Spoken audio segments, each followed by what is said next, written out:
All right, our next speaker is Ethan Barron, who's a third-year undergraduate student in the engineering science program at the University of Toronto, majoring in machine intelligence. He's also the president of the University of Toronto Sports Analytics Student Group. So Ethan, the floor is yours. Thanks, Luke. Let me try to pull my screen up here and hopefully someone can confirm if that's up in a few moments. Is that all right?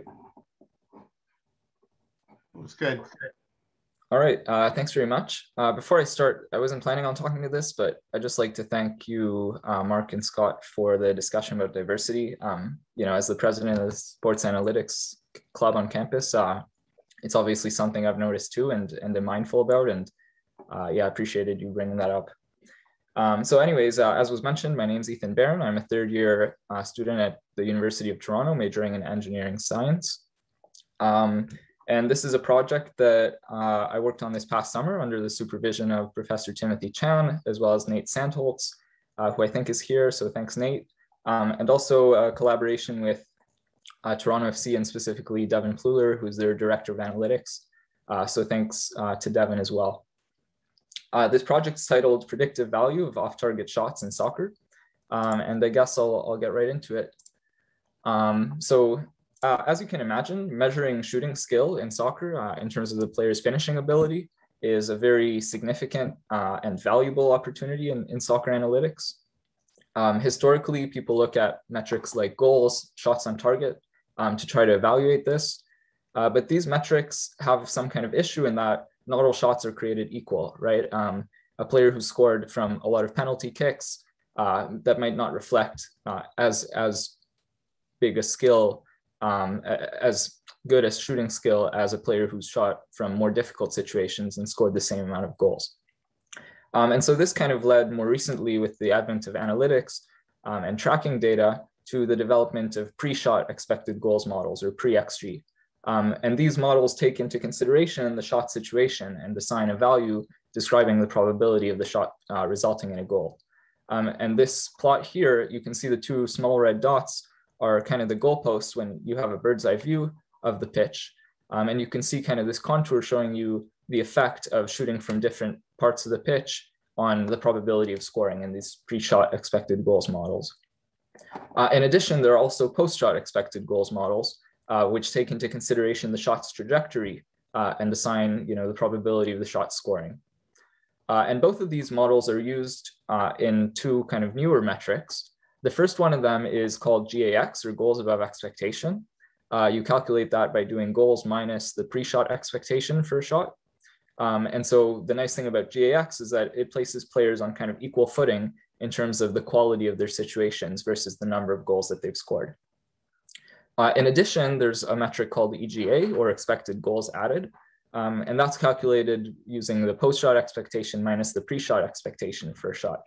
So this is kind of saying by how much value did the player increase the shot given the shot's trajectory. Now these metrics are kind of getting progressively better as there's better models and better data, but they all suffer from a problem, which is limited stability. By stability, I mean that a player's performance in one season might not be so good an indicator for their performance in the next season. And a major challenge, or a major contributing factor that has been identified for this problem, is the small sample sizes that are inherent to the sport.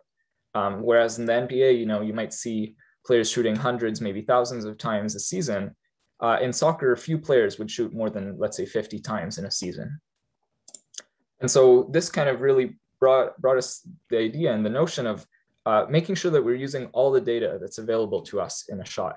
And based on our discussion with Devin, which kind of kickstarted this project, one area that hasn't really been used to the best of the analytics community's ability is the trajectories of off-target shots. And let me explain that a bit further. So this plot is showing you kind of a contour of values for the post-shot expected goals of a shot. The red is, again, the kind of the goalpost if you're looking straight on. And as you can imagine, a shot that's placed into one of the corners offers a higher probability of scoring compared to a shot that's placed in the middle of the net. But what you can also see from this graph is that all off-target shots, regardless of their trajectory, are assigned a probability of 0. And this isn't bad. This is what the model's trying to do. But as of yet, no metric is distinguishing between these off-target shots and using this to extract some signal about shooting skill. And so that's kind of where we came in. And so our objective here is to propose some kind of metric that takes into consideration these off-target shot trajectories. And ideally, this metric can help teams improve their ability to evaluate shooting skill in players. To check, and to validate our metric, we want the metric to be stable. So we're measuring this based on the correlation between a player's performance on metric in one season to the next season, so season A to season B. And we also want the metric to have some kind of predictive value. And the way we measure this is, again, with the correlation between a player's performance on our proposed metric in the first season to their GAX in the next season. And we recognize that GAX isn't an ideal measuring stick because of the kind of flaws I discussed before. But the nice thing about GAX, and based on our conversations with Devin as well, is that it's grounded in actual value in terms of it actually includes the number of goals a player scored. And so this is why we kind of focus on that for validation. So now let me talk about the kind of assumptions and the framework behind this project. The main assumption that we have is that a player's shots given some kind of situation are IID, so independent and identically distributed, and they're drawn from some kind of distribution that ideally is parameterized somehow. So showing this visually, we have a player P, they find themselves in a situation S. Given that situation, they select kind of an intended target or trajectory for their shot T. And these three things produce a shot, which we call X, and X is drawn from some kind of distribution f of X given P, S, and T. I've put the T here in brackets because, as you'll see, it's not kind of a critical part of the model, but it is something that we'd like to keep in to make it more intuitive. In addition, as I've mentioned already, we have this notion of a post-shot expected goals model, or post-XG, and that takes in a shot X and gives you a value between 0 and 1, which is 0 if the shot is off target and non-zero if the shot is on target. And so our kind of idea here is to take the expectation of this post-XG over the distribution generating the shots. And you can see that's basically this integral here over all shots of the probability density times the post-XG for that shot. And we call this idea RB post-XG. The RB comes from what's known as the Rao-Blackwell theorem. And we apply this much like was done in a paper, I think a few years ago in basketball by Daniel Daly-Grafstein and Luke Bourne, who's also here. And so the Rao-Blackwell theorem, I won't go into the exact math behind it, but it's a result from statistics that tells you if you have some kind of estimator, you can often obtain an improved estimator if you can find some kind of sufficient statistic that controls the underlying data. And so that's kind of inspiring what we're trying to do here.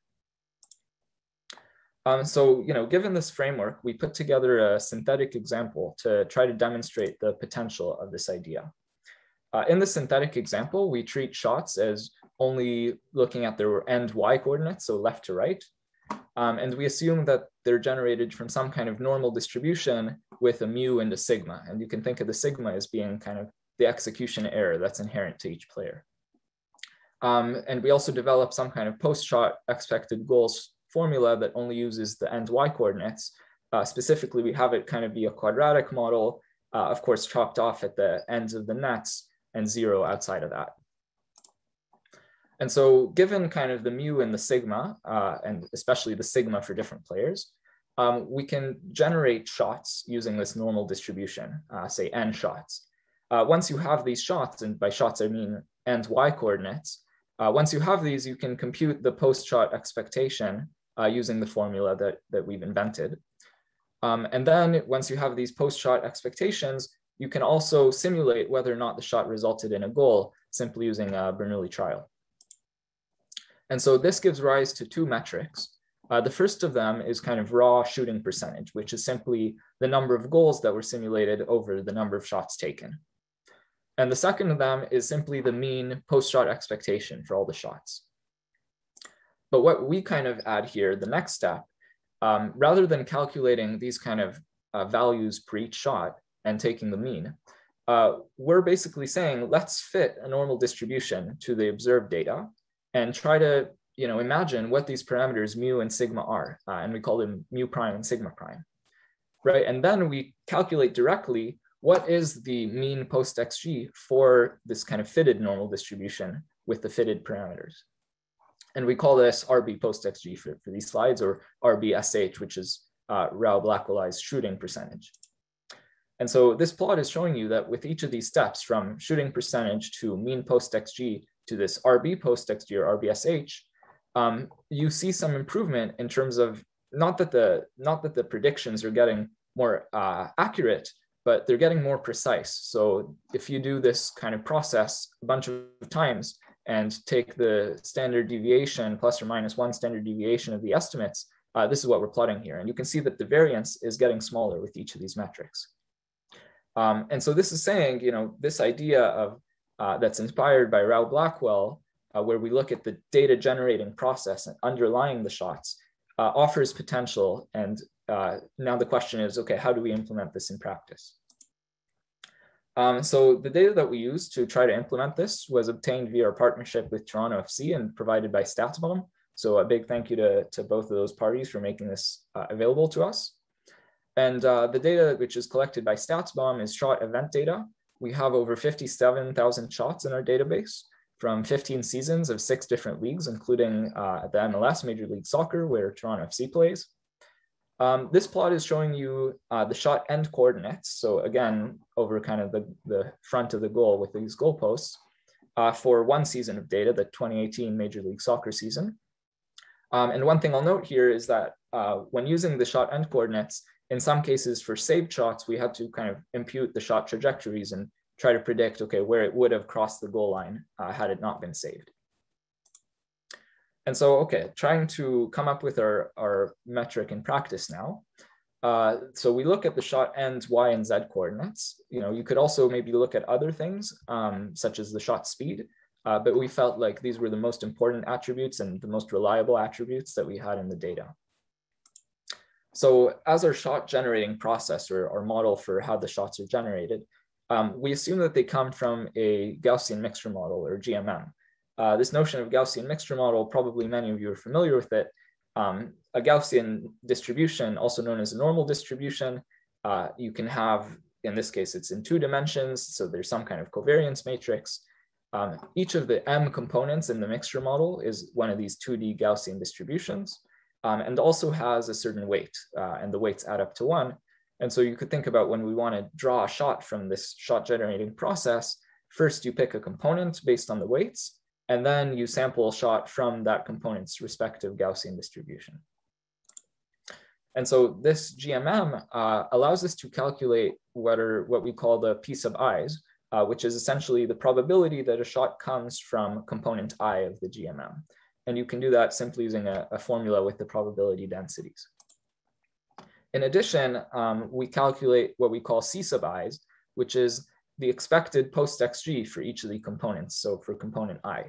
And the way we do this, if you can kind of imagine, let's say a component with mean at this X here and covariance, which I'm trying to show with these ellipses, you can sample many points from this distribution, calculate the post XG for each of them using this contour that we have, and that'll give you kind of the expected value for that distribution. And so we can calculate these for each of the components. And then our kind of metric, which we're proposing, so for on-target shots in terms of their end coordinates, before people were using post XG, and we keep that. But then for off-target shots, rather than assigning a value of 0 to all off-target shots, we actually take the sum over all components of the probability that the shot came from that component times the expected value of the component. And this is kind of the metric that we propose. And so connecting this to the Rao-Blackwell inspiration, you could think about if you take the kind of mean P sub i's for all of the player's shots, those would kind of be the player parameters underlying the shot generating process for that player. And so what exactly did our GMM look like? The design that we've converged on and the results that I show in today's slides have 54 component means. These are fixed and they're located along a grid like you see here, again, overlaid onto the goal. And this plot is also showing you based on the colors, the C sub I. So remember, that's the expected value for each component. Of course, the GMM needs not only means, but also covariances. And these, we also fix them, and we obtain them based on empirical data, and I'll describe that next. So to obtain our covariance matrices, we actually used experimental data that was collected in a study in Australia, and we managed to get our hands on, thanks to Andrew Hunter and his colleagues down in Australia. And this is from a paper published in 2018. This figure is a figure from this paper. Basically, the setup of the experiment was that players, semi-professional soccer players, were taken. They kicked penalty kicks, aiming at either a target along the ground or higher up. And so this plot is showing you that in the study, they've collected the shot end coordinates for all these players. They've separated here by, was it a right foot or left-footed shooter? Were they aiming high or aiming low? And also the shot technique, but this isn't something that we use because we don't have access to it in our data. And so what do we do with all these shot end coordinates? So the first thing we do is we reflect left-footed shots, and that allows us to kind of look at all the shots together. And we kind of imagine that there's a symmetry between right and left-footed shooters. And then what we can do is fit bivariate Gaussians, or specifically truncated bivariate Gaussians at z equals 0. And we fit one to the high intentions, so one around the kind of high target, and one around the low target, which is the ground. And now that we have these two covariance matrices, we can set up some kind of linear extrapolation to tell you how the covariance matrix will change as a function of the target height. And so these covariance matrices are representing the kind of execution error behind a shot. And so these covariance matrices with the linear extrapolation scaled by height are the ones that we use in the GMM, with the only exception being that we scale them up by a certain factor. After comparing different settings, the factor that we use is 3.5. And I think Craig does something similar in the talk that he'll be presenting shortly. And so the idea behind here is, or the justification for scaling these up, is that the data in this study was from a very controlled setting. The ball's not moving. There's no goalkeeper, no defenders, and so it would make sense that even though our data is on professional players, that the execution error is bigger in their case. And so putting this all together brings us to be able to create this kind of contour showing you the value of our metric for off-target shots. And what you can see is that we are successfully distinguishing between off-target shots with different trajectories. And of course, the important thing to note here is that as you get further and further away from the goal, the probability, or sorry, the value that our proposed metric assigns goes to 0, which makes sense with our intuition. And so now we'll share a bit the results of our proposed metric when we apply it on the data. I think the first thing to point out is that we saw that the performance of a player given our proposed metric in season A, or kind of the first season, was correlated with their GAX in the next season.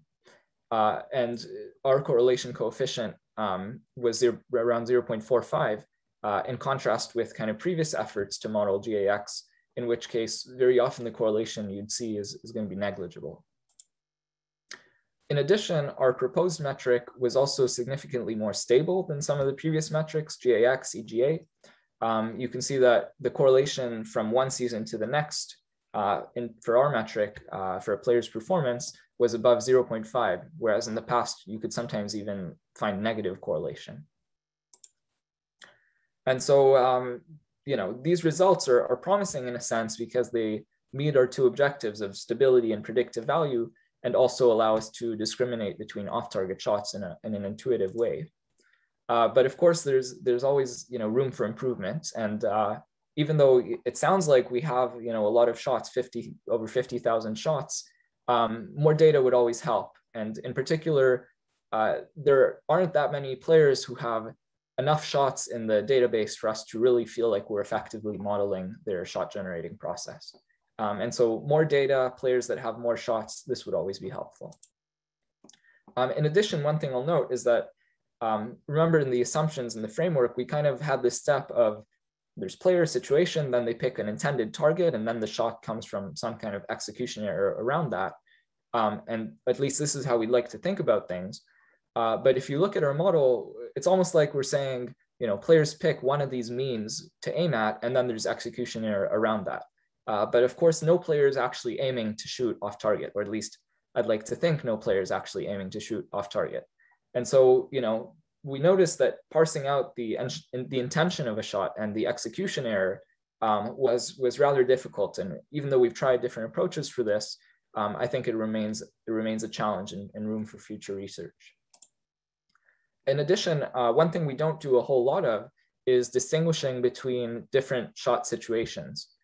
So as an example, maybe rather than looking at the errors in the kind of raw end coordinates, you could look at the errors in the angle of the shot. And the angle would obviously depend on where the shot was taken from, how far off to the sides. And so maybe this is a way to kind of consider the shot situation in more depth. And lastly, I kind of hinted at this before, but there are almost certainly, other and different ways to validate our metric and our performance. Stability is nice, and we've seen that we've been able to improve the stability of this metric quite a bit. But of course, stability isn't everything. Like, I could take the player's heights and it would be almost perfectly correlated from season to season, but it wouldn't tell me almost anything about their shooting skill. And so that's why we also look at the predictive value. But of course, by measuring our performance against GAX, we're almost kind of falling into this trap of trying to validate using the very metric that we're trying to improve, or we're kind of noticing its flaws. And so, there's still room for thought about different and potentially better ways to validate this kind of model. And so that kind of brings me to the end of the content. I'll summarize a few points. So as we said in the beginning, measuring shooting skill and evaluating shooting skill of players in soccer is a very valuable opportunity, but is also very difficult. And one major reason is the low sample sizes. These low sample sizes have historically led to metrics that have limited stability or are difficult to compare between players. And so we try to kind of fill in this gap by using off-target shot trajectories. And specifically, we do that in a way that's inspired by Rao Blackwell, whereby we kind of imagine a shot generating process underlying the data. In our case, when we implemented this in practice, we used a GMM, a Gaussian mixture model. Remember those 54 components in a grid. We fit covariance matrices with the empirical data. And this allowed us to compute our new metric, which we called RB post XG.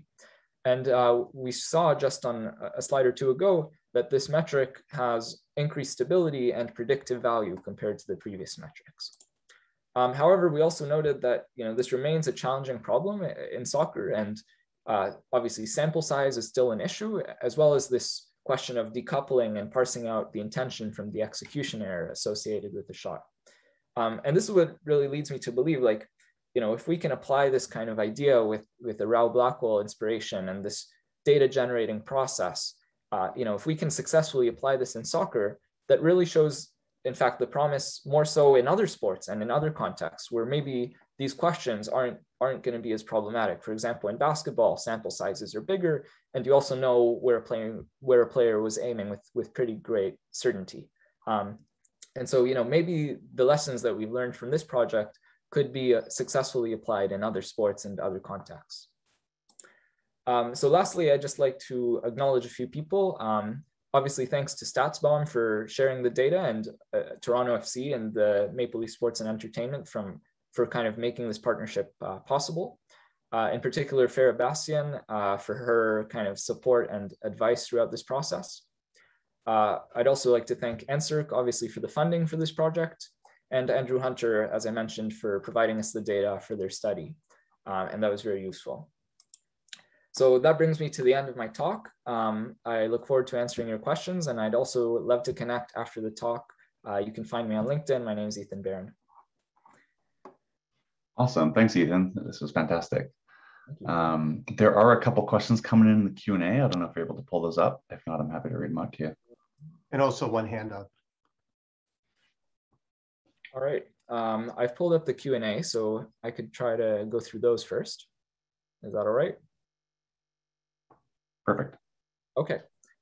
So first question, how would you propose to apply the results given that you had all the data you want and you were able to incorporate, I guess, the location the shots were taken from? This was probably a question you asked before I said that more data would be helpful. Of course, yes, we did have a lot of data, and of course, we're thankful for that. I guess in terms of applying the results, what you want to do is kind of look at different players and try to use our proposed idea to as another dimension that you could look at in terms of their shooting skill and evaluating this, rather than looking at the kind of old metrics like how many goals they've scored, or if you have access to GAX and EGA, we're kind of saying this metric is going to give you a more stable estimate for their skill. And for that reason, it might be something you'd want to consider. And to answer kind of, I guess, the second half of that question, yeah, like I said, you know, looking at the situations in more depth would be a room to potentially improve this. One thing that we do is kind of filter situations based on their distance. So for example, shots beyond a certain distance presumably would be a bit more similar to one another and offer you more information about the shooting skill of the player compared to maybe shots that were kind of in the box or, you know, off crosses. But yes, there is more room for that. Thanks for the question. So the second question here, do you think it will be possible to access more reliable data about ball speed? Yes, I think this should be possible. In fact, it's possible that, you know, some of the data that already exists does this better than some of the data we worked with, which was a bit older.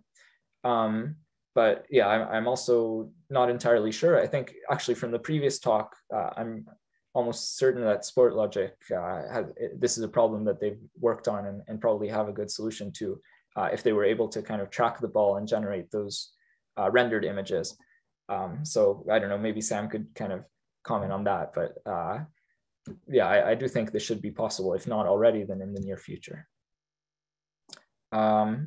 You guys mentioned that there was a hand raised earlier. I think it's dropped. So I'll ask one question here while we wait for anyone else. And that's that, you know, one of the challenges that Daniel had when he did tackled a similar problem in basketball was the sort of noisiness of the tracking data. Here, though, you're talking about manually labeled Y, Z coordinates. And I'm wondering if you thought at all about sort of measurement error or the sort of the issue with humans sort of tagging arbitrary places in this sort of YZ space. Yeah, absolutely. And it's a good question. Let me try to pull up, wow, it's earlier in the talk here, this plot. So this is what I want to show you. So one thing that you might have noticed in this plot is that we kind of get this awkward region of low density of shots, specifically around the post.